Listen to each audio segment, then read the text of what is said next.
asing hilang usai berwisata di Pulau Molana, Saparua, Maluku Tengah.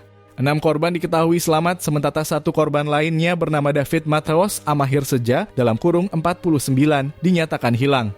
Saat ini tim SAR tengah melakukan pencarian sejak peristiwa itu dilaporkan pada Minggu 5 November 2023. Kepala Basarnas Ambon Muhammad Arif mengatakan kecelakaan laut ini terjadi Sabtu 4 November 2023 sekira pukul 16.30 setengah 5 sore waktu Indonesia Timur. Perahu ketinting yang ditumpangi 7 orang ini terbalik setelah berangkat dari Pulau Molana yang merupakan tempat wisata hendak kembali menuju Desa Haria, Pulau Saparua. Di tengah perjalanan atau saat menyeberang selat, perahu kemudian terbalik diduga dihantam gelombang. Pada saat kejadian 6 orang korban berhasil berenang ke tepi pantai. Namun tidak dengan 1 orang korban yang hingga saat ini masih dalam pencarian. Kata Arif Anwar. Tribun X sekarang menghadirkan lokal menjadi Indonesia.